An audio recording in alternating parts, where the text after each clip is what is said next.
चलिए बढ़ते अब आगे और बात कर लेते हैं नोएडा की, जहां से इस वक्त की बड़ी खबर सामने आ रही है। नोएडा में पुलिस बदमाशों के बीच मुठभेड़ हुई है। 25,000 के 2 इनामी बदमाश घायल हुए हैं।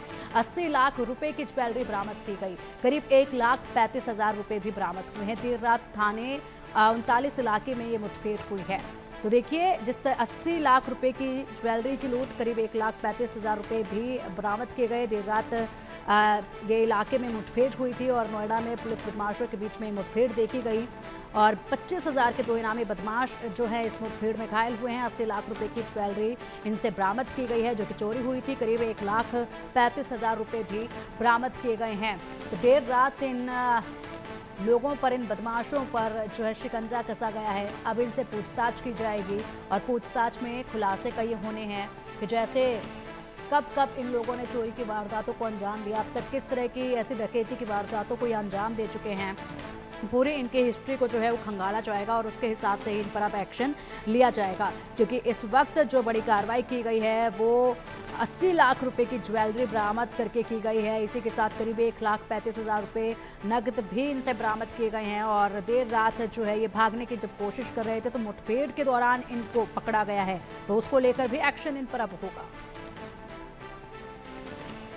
महोदया के निर्देशन में एक विशेष चेकिंग अभियान आज रात में चलाया गया था, बीती रात में, जहां पर सेक्टर 39 की पुलिस शशि चौक के पास एक चेकिंग कर रही थी। वहां पर एक मोटरसाइकिल पे 2 लड़के आते हुए दिखाई दिए थे संदिग्ध, उनको रोकने का प्रयास किया गया।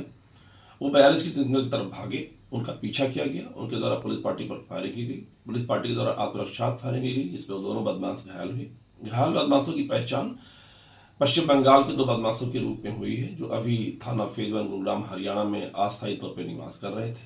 एक बदमाश का नाम राजकुमार विश्वास है, जो कि मुर्शिदाबाद पश्चिम बंगाल का रहने वाला है। दूसरे का नाम नूरजमाल शेख है, जो कि वर्धमान पश्चिम बंगाल का रहने वाला है। ये दोनों शातिर चोर हैं, अंतर्राज्यीय बदमाश हैं। इनके विरुद्ध हरियाणा में कई मुकदमे पंजीकृत हैं। ये इनके द्वारा नोएडा में कई थानों में, विभिन्न थानों में अपराध कारित किए गए थे, चोरी की गई थी, इसमें वांछित चल रहे थे। इनके ऊपर नोएडा में 25-25 हजार रुपए का इनाम घोषित था।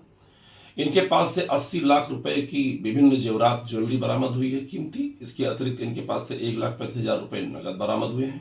इनके पास से एक बाइक बरामद हुई है, इसकी पहचान कराई जा रही है। 2 तमंचे जो घटना में प्रयुक्त किए गए वो बरामद हुए हैं। खोखे और कारतूस बरामद हुए हैं। दोनों घायल बदमाशों को उपचार हेतु अस्पताल भिजवा दिया गया है और इनके विरुद्ध कठोरतम धाराओं में वैधानिक कार्रवाई अमल में लाई जा रही है। और चलिए अधिक अपडेट के लिए हमारे सहयोगी महेंद्र भाई हमारे साथ जुड़ गए हैं सीधा नोएडा से। महेंद्र, देखिए देर रात ये मुठभेड़ हुई, कार्रवाई की गई और 2 बदमाशों पर नकेल कसी गई है। भारी मात्रा में इनके पास से ज्वेलरी बरामद की गई है। हाफ काउंटर करके इन्हें पकड़ा गया है। कब से ये लोग फरार थे और किस तरीके से पूरी कार्रवाई को अमल में लाया गया है, विस्तार से जरा बताइएगा। बिल्कुल, देखिए ये पूरा मामला थाना 39 का है। कल जहां देर रात जो एसीपी है अपनी टीम के साथ चेकिंग कर रहे थे तकरीबन 12 से 1 बजे के आसपास, तो वहां 2 बदमाश बाइक पर सवार होकर जा रहे थे। जब पुलिस ने उनको रोकने की कोशिश की तो वो नहीं रुके और वो भागने लगे। ऐसे में पुलिस ने जब उनका पीछा किया तो जो बदमाश थे उन्होंने पुलिस के ऊपर फायरिंग की। जवाबी कार्रवाई में पुलिस ने फायरिंग की, जिसमें दोनों बदमाश घायल हो गए। जब पुलिस उनके पास गई, उन्होंने देखा कि उनके पास बैग में कई ज्वेलरी है और कुछ कैश रखा हुआ। तो पुलिस ने ज्यादा छानबीन की तो पता चला 80 लाख रुपए की ज्वेलरी और तकरीबन 1,35,000 उनके पास नगद मिले। पुलिस ने जब और जांच की तो पता चला ये दोनों जो बदमाश है इनके ऊपर दिल्ली एनसीआर के तमाम थानों में कई मुकदमे दर्ज है। जो इनके पास से आधार कार्ड मिला उसके बिहाफ पर उन्होंने देखा किस तरीके से ये दिल्ली एनसीआर के तमाम जो घर होते हैं, जो बंद घर होते हैं, जहाँ कोई परिवार के लोग जो घूमने चले जाते हैं तो उस घर को ये निशाना बनाते थे, उस घर में रखे तमाम कीमती सामान को चुरा लेते थे। ऐसे में इनके ऊपर नोएडा और ग्रेटर नोएडा में तकरीबन 12 से अधिक मुकदमे दर्ज है और मौके पर पुलिस को इनके पास से 2 तमंचा 2 असला बरामद हुआ है। पुलिस फिलहाल दोनों को अस्पताल में भर्ती करा दिया गया है और पुलिस ये कह रही है कि इनसे जब इनको होश आएगा उसके बाद इनसे पूछताछ की जाएगी कि किस तरीके से ये घर में चोरी के वारदात को अंजाम देते थे। क्या यही माल है या और भी कुछ माल इन्होंने छुपा के रखा है, क्योंकि 80 लाख की ज्वेलरी बरामद करना एक बहुत बड़ा गुड वर्क है और साथ ही साथ इनके पास पैकेट के साथ नगद ही मिले, क्योंकि देखिए शादियों का सीजन चल रहा है, तो ऐसे में लोग अपने घर में कैश भी रखते हैं, ज्वेलरी भी रखते हैं। तो एक तरीके से कह सकते हैं कि नोएडा पुलिस को एक अच्छी कामयाबी मिली है, क्योंकि ठंड का मौसम शुरू हो चुका है। ठंड के मौसम में अक्सर इस तरह का जो गैंग होता है, जो घर में चोरी के वारदात को अंजाम देता है, खासकर नोएडा और ग्रेटर नोएडा और आसपास के इलाकों में, तो ऐसे में एक अच्छी सफलता है। आम जनता के लिए भी एक अच्छी खबर है कि ऐसे गैंग से पुलिस ने उनको निजात दिलाया है, क्योंकि लगातार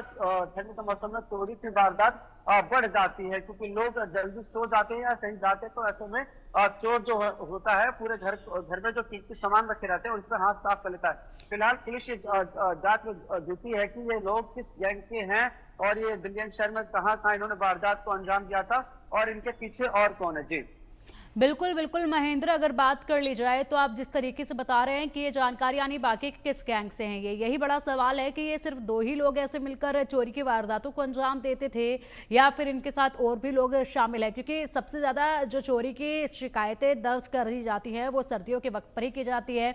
धुंध का फायदा उठाते हुए ये चोरी की वारदातों को अंजाम देते हैं। ऐसे में अगर बात कर ली जाए तो अब तक कितनी वारदातों को इन्होंने अंजाम दिया होगा, कहाँ से ये लोग ताल्लुक रखते हैं और इसी के साथ साथ कब से ये लोग काम कर रहे हैं, और ये भी बताइएगा कि आगे इस मामले में किस तरीके से कार्रवाई की जा रही है पुलिस द्वारा। बिल्कुल पिंकी, देखिए क्योंकि जब ठंड का मौसम शुरू होता है, नवंबर का मौसम शुरू होता है, तो कहीं ना कहीं जो ऐसे चोर होते हैं, बदमाश होते हैं, जो ऐसे सक्रिय गिरोह होते हैं, उनके जो गैंग के लोग होते हैं वो काफी अलर्ट हो जाते हैं। यानी कि पहले घर के और आसपास जो सोसाइटी होती है वहां रेकी करते हैं और देखते हैं कि वहां कौन रहता है और कौन नहीं रहता। अगर सुनसान मकान पड़ा रहता है या खाली मकान पड़ा रहता है, यहाँ कोई आता जाता नहीं है, तो वहां कोशिश करते हैं, वहां ये चोरी के वारदात को अंजाम देते हैं। पुलिस से भी हमने बातचीत की, पुलिस ने बताया अभी पूछताछ चल रही है कि ये दोनों बदमाश हैं, इनके साथ कुछ और भी लोग हैं या कुछ गैंग से जुड़े हैं और अब तक कितने वारदात को अंजाम दे चुके हैं। क्योंकि जो दोनों बदमाश हैं उनके पैर में गोली लगी थी, जिसके उपचार के लिए उन्हें जिला अस्पताल में भर्ती कराया गया है। जैसे ही डॉक्टर चाहेंगे कि इनसे पूछताछ की जा सके, उसके बाद पूछताछ करेंगे और ये जानने की कोशिश करेंगे कि किस तरीके से ये पूरा गैंग सक्रिय है दिल्ली एनसीआर में और किस तरीके कैसे वारदात को अंजाम देता है। मगर अच्छी बात यह है कि देखिए इन बदमाशों के ऊपर जो अब तक पुलिस ने बताया दर्जनों मुकदमे दर्ज हैं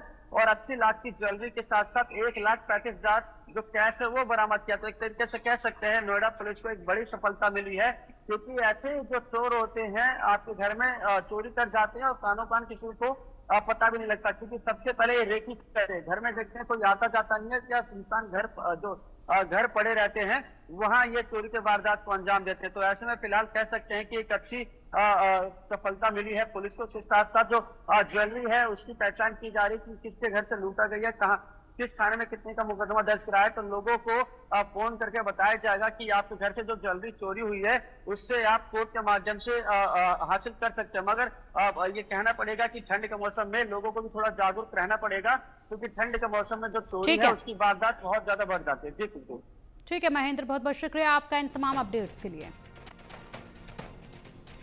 आज बात होगी यूपी उपचुनाव की जंग की। उत्तर प्रदेश की